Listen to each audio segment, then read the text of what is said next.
दोस्तों, आप सब इन दिनों न्यूज में देख रहे होंगे कि जयपुर के सवाई मानसिंह अस्पताल के जो रेजिडेंट डॉक्टर्स हैं वो हड़ताल पर हैं और उनके समर्थन में दूसरे मेडिकल कॉलेज के रेजिडेंट डॉक्टर्स भी स्ट्राइक पर चले गए हैं। तो आप सबके दिमाग में ये आता होगा कि आखिर ये रेजिडेंट डॉक्टर्स कौन हैं, ये क्यों इतना परेशान रहते हैं और इनको क्या मजबूरी हो जाती है कि इन्हें हड़ताल का रास्ता चुनना पड़ता है और जिससे मरीजों को इतनी परेशानियां होती हैं। तो दोस्तों, इस वीडियो में मैं आपको रेजिडेंट डॉक्टर नाम के प्राणी के बारे में बताने वाला हूँ। जी हाँ, ये रेजिडेंट डॉक्टर बहुत ही अजीब तरह का प्राणी है जिसकी बहुत सारी खूबियां हैं, क्वालिटीज हैं। इसकी जो सबसे बड़ी खूबी है वो ये है कि ये अपनी क्षमता से कई गुना ज्यादा भार अपने कंधों पर ढो सकता है।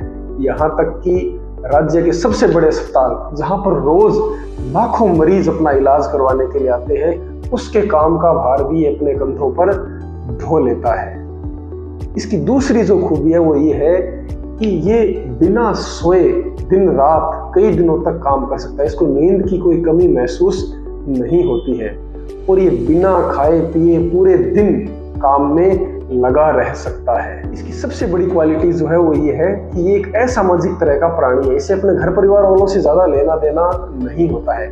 ये अपने घर परिवार वालों से बिना मिले भी कई सालों तक रह सकता है। और इसके वर्किंग एनवायरनमेंट की तो मैं क्या ही बात करूं। यदि आप किसी सरकारी अस्पताल के डॉक्टर्स ड्यूटी रूम और उसके वॉशरूम्स देख लें तो आप कभी ये शिकायत नहीं करेंगे कि मरीजों के लिए जो ये वॉशरूम्स हैं ये इतने गंदे क्यों पड़े हैं।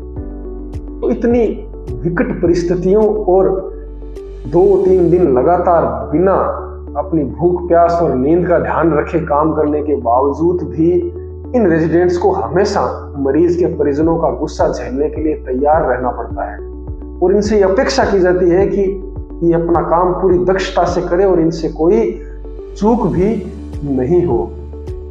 इन रेजिडेंट्स के हक के लिए कोई बात नहीं करता। न तो सरकारें कभी बात करती है, न एनएमसी कभी बात करती है, न मेडिकल प्रशासन कभी बात करता है और ना ही मीडिया में कभी कुछ दिखाया जाता है। जैसा कि इस केस में भी आपने देखा, मरीज के दिक्कत होने पर तो सारा दोषारोपण है वो कुछ रेजिडेंट्स पर करके उनको निलंबित कर दिया जाता है, उनको मानसिक रूप से प्रताड़ित कर दिया जाता है। तो दोस्तों, इससे बुरा एक रेजिडेंट डॉक्टर के लिए कुछ भी नहीं हो सकता।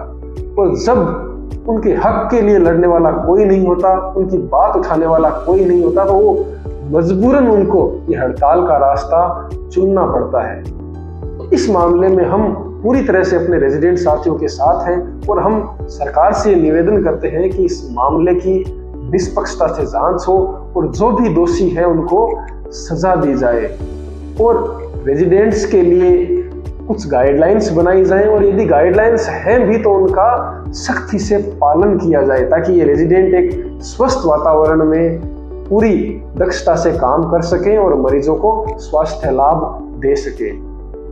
धन्यवाद।